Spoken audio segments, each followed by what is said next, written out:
Assalamualaikum warahmatullahi wabarakatuh. Perkenalkan, nama saya Rayana Husni Mubarak, kelas 2B, Fakultas Hukum. Di sini saya ingin menjelaskan dan memberi contoh 6 hal tentang berkaitan dengan Ar-6. Yang pertama, ijma'.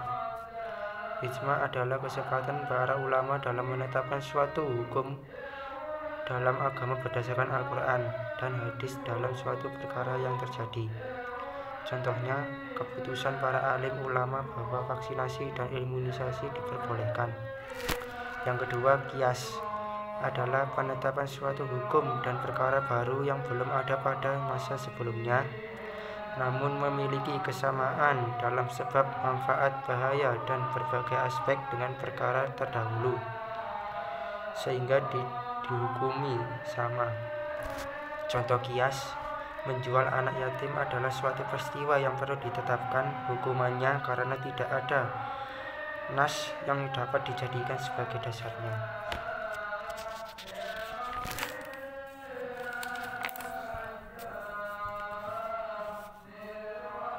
Peristiwa kedua ini telah ditetapkan hukumannya berdasarkan nas, yaitu haram. Artinya, sesungguhnya orang-orang yang memelihara harta anak yatim secara zalim, sebenarnya mereka itu menelan api penuh perutnya, dan mereka akan masuk ke dalam api yang menyala-nyala atau neraka. Surat An-Nisa ayat 10. Yang ketiga,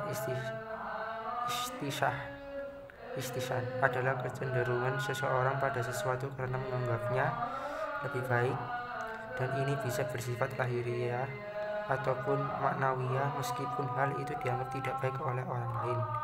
Contohnya, ihtisan qiyasi. Bila seseorang mewakafkan sebidang tanah pertanian, maka termasuk yang diwakafkannya itu hak pergairan, hak membuat saluran air di atas tanah itu, dan sebagainya. Yang kedua, ihtisan istinai. Contoh istian binas, hukum jual beli al-asam, yaitu menjual sesuatu yang telah jelas sifatnya namun belum ada zatnya saat akad dengan harga yang dibayar di muka. Yang keempat, masalah mursalah.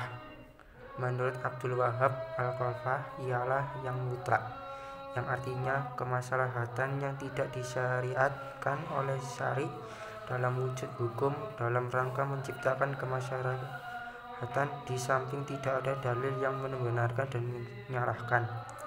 Contohnya, masalah Abu Bakar mengumpulkan Al-Quran atas usulan Umar pasca terbunuhnya para penghafal Al-Quran di perang Yamamah.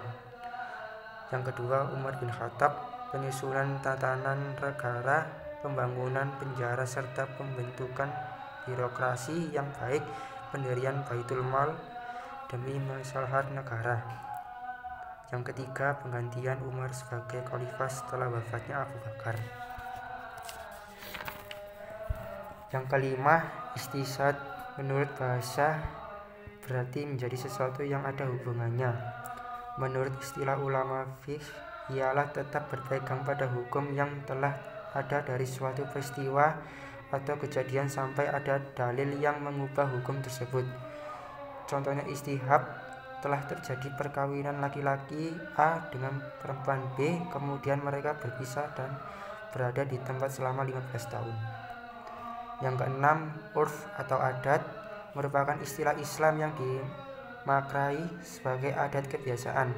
Para ulama ushul fikih bersepakat bahwa adat urf yang sah ialah yang tidak bertentangan dengan syariat Islam.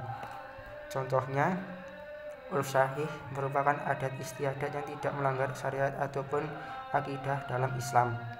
Yang kedua, urf fasid merupakan sebagai adat istiadat yang tidak sesuai dengan syariat ataupun akidah Islam, seperti minuman keras, kelitih, dan lain sebagainya. Terima kasih. Wassalamualaikum warahmatullahi wabarakatuh.